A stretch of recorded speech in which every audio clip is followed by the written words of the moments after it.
Thank you very much, Karen, for this invitation, and Manuel as well. It's nice to be working with Manuel as well. We were working together in some research projects before. So anyway, in this presentation, mainly explore the translation as a creative methodology within electronic literature, drawing from this collaborative research project that Manuel and myself were involved, which was a transatlantic take on translating electronic literature.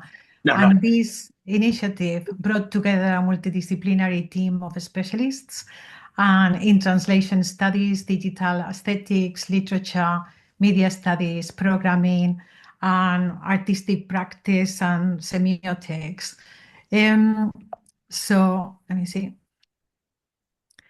So the aim was to develop a conceptual and methodological framework to address the emerging challenges of translation in electronic literature.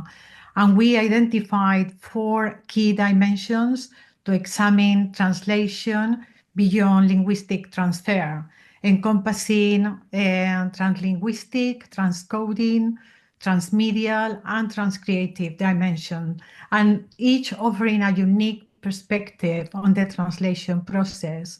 So this approach helped to establish a critical model for translating digital literature while also offering new insights into digital culture and expanding the role of translation within the digital humanities. We put together this article, the electronic literature translation as process, experience, and mediation. And yeah, also the respondent, Jen Pettens, noted that this approach could be an approach to the practice and theory of translation. So it's both this theory practice that we are dealing with here. These are the 4 dimensions of translation that we came, we came with after the project that we were developing. And we have translinguistic, the transcoding, the transmedial, and transcreation. And then, so translation is always been inherent in my work, whether it's been translinguistic or transmedial or transcoding or transcreative, they are all coming together. And my approach is rooted in practice-based research, where translation is not just a means of adaptation, but a way of generating new creative possibilities. It's a practice-based research kind of highlights this, the understanding that knowledge comes from not just from theories, but also from processes of, where the concept is developed and studied through the research, through practice. Okay, so as an e-poet and creator or researcher, I have been using translation as a creative methodology, a production process, a way of thinking, and a fundamental aspect of practice-based research, creative research.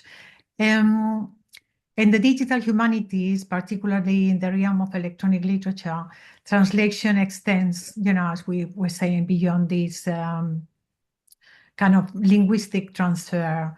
And it involves adapting content across languages, cultures, interfaces, and media, highlighting also this kind of interdisciplinary nature of digital poetics. And to illustrate this, I'm going to discuss a couple of case studies, which are 2 of my poems, digital poems. The first one is Birds Singing Other Birds Songs.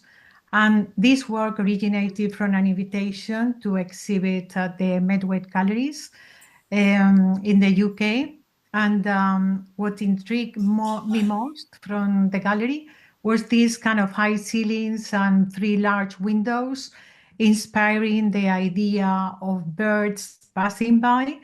And since the gallery was housed in a library, I also wanted to incorporate text exploring kinetic typography, animated imagery, and sound. And then I was also very interested in calligrams, which have been a great influence as well in my work. So during my research, I came across a transcription of bird songs in the Thinking Ear and by Murray Schafer. And I was drawn to it because of its similarities to the phonemes I was using in other works. And these kind of repetitive patterns of letters and syllable-like structures reminded me of sound poetry. And so conceptually, the work became an exploration of translation, transforming bird songs into language and then back to bird songs through the human voice informed by linguistic knowledge. Here you can see some of the transcriptions of the sounds, and these transcriptions of the sounds are actually in each bird that you see here, okay? So they're animated text birds shaped as calligrams, and they are singing the sound of their own text while flying in the sky. But the letters forming their outlines correspond to these transcribed sounds from each song of each bird. And so in the animation, these textual birds appear against this sky background. And there are songs, originally English transcriptions of bird song, were interpreted by and sung by a group of people. And I recorded these human voices, edited them using the audio software, and then synchronized them with the animated bird. As a result, the birds are singing their own visual textual compositions while flying. However, the sound remains distinct from the real bird's song, which is the contradiction reflected in the title of the work, which is birds singing other bird songs. So, maybe the blue titmouse songs like dee dee dee dee is actually being sung by greenfinch. Okay, so it's a little bit like me that I'm singing now in English. So, I'm singing in another bird songs. So typography played also a crucial role in the shaping of each individual bird, bringing attention to the materiality, virtuality, and the movement of letters, as well as the uniqueness of each bird song, the bird's form, sorry. And at its core, this piece explores linguistic, multilingual, and multicultural dimensions, as well as translation as a creative process through digital technologies. So here, this also my interest in concrete poetry and sound poetics and their remediation from analog forms like print or voice to the digital spaces also was driving my inquiry into these new poetic forms. So the work questions meaning production within the visual, concrete, material, poetic space, a concept articulated by concrete poets and Haroldo de Campos and Decio Pignatari, who also explore linguistic materiality like the sonority, the spelling, and graphic form when translating text into Portuguese. So translating this kind of visual, concrete, linguistic space becomes a central question in digital poetics. And this work also extends this inquiry by examining linguistic materiality through the animated calligrams shaped as the birds, and the use of different typography enhances the interplay between sound and visual representation, reinforcing the connections between typography elements and bird songs or phonetics of bird songs. As you can see, this work had many remediations, and it had to be adapting, I have to adapt this for different contexts and exhibition spaces, and also the web. And this kind of highlights the flexibility that technology offers in translating and transforming artistic work across multiple forms. And this work in particular has demonstrated this kind of remarkable adaptability, reshaping itself across various media and exhibition formats, enabling this kind of continual exploration. The first remediation involved turning the printed calligram into an animated calligram, and then also like a video art installation and projection. And then the next one evolving into this the digital piece on the web. I was using Adobe Flash, and that is when it was published in the volume 1 in the electronic literature collection. And then the third remediation, I was using like Adobe Illustrator to create all these 5 different prints, and for an installation in La Habana in Cuba, that it was combined with print and the video elements.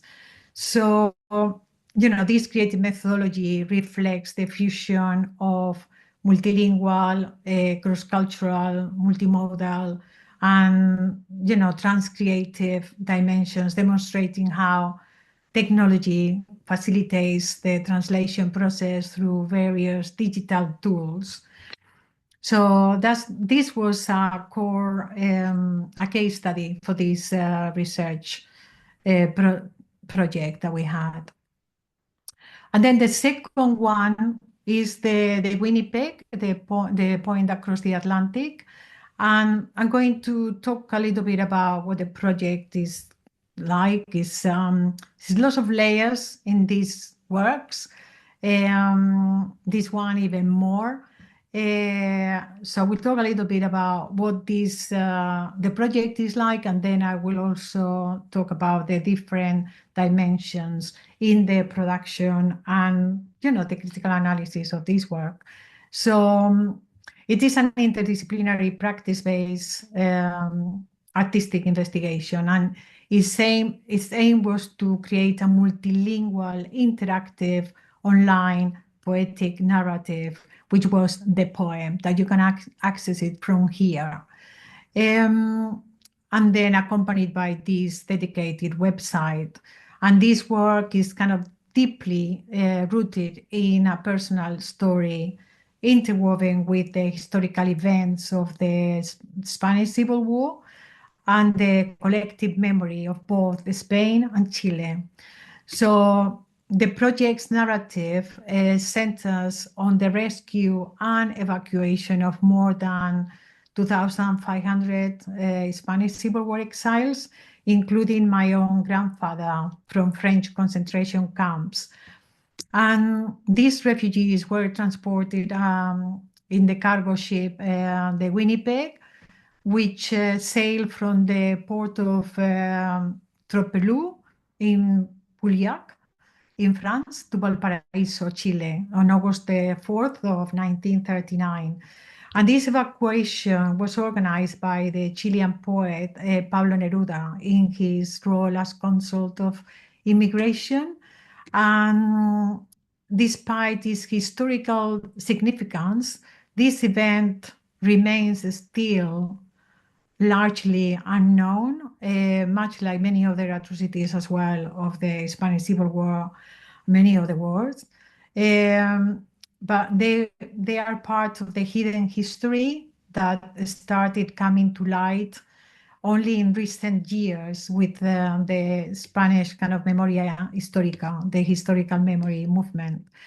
And so this work seeks to bring attention to these kind of overlooked social and political events, while also raising awareness of contemporary issues surrounding migration, displacement, and survival. And, that are so relevant nowadays as well. So through translation as a process, historical archiving, and visual research, the project gathers and reinterprets data and personal stories, using them as both cultural material and inspiration for new poetic forms of online communication. So this is the Boat of Hope, is the website, and it serves as a repository of the background information on the research project of the poem. And it invites readers to contribute their own stories, which then become part of the interactive poetic ocean. And I'll show you some slides in a minute about this. So then the home page features this map with the Atlantic Ocean as a focal point.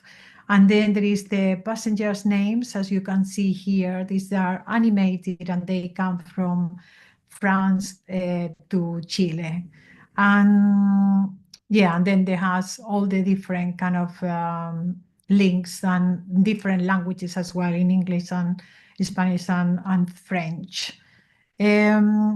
This is one of the pages, which is the Neruda page, and features a visual landscape depicting the Winnipeg alongside Neruda's face and his indelible poem, El Poema Imborrable. And here is the Poema Imborrable. It is said that as the ship prepared to leave, Neruda was so moved by the emotional atmosphere at the port that he wrote, "The critics may erase all my poetry, but this poem that I today remember, nobody will be able to erase." So this interactive poem is composed of these kind of animated letters that cannot be erased. So you can go over with the mouse, but they come up again. So it's playing with visual metaphors and kind of embodying literary tropes that are, unique to electronic literature. So, but this is the reason why this is also called the poem that crossed the Atlantic.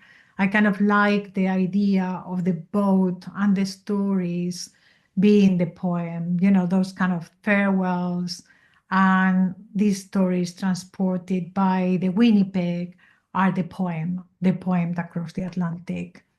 So then we have the Submit Your Story, which is user-generated and section that invites the public participation, encouraging individuals to contribute narratives about the Winnipeg. And and most of the stories were submitted maybe in Spanish, but then they were translated as well in English and French. This is the archive page and houses all the submitted materials included in the different natural languages translations. And this one is the page with all the credits and provides essential references that inform the research, acknowledging key sources and contributors, and provides insights into the origins of the work. And here I engage as the author as well in this kind of process of self-translation between Spanish and English. And these serve as a means of rethinking and reshaping the text, fostering a kind of deeper awareness of how meaning is transferred between linguistic systems. And yeah, so then this is the page where everything comes together in the interactive poem. Here is where you can access the poem. And so yes, this kind of, because there are the three different languages kind of create these multilinguistic translations, fostering the creation of a kind of global poetic language.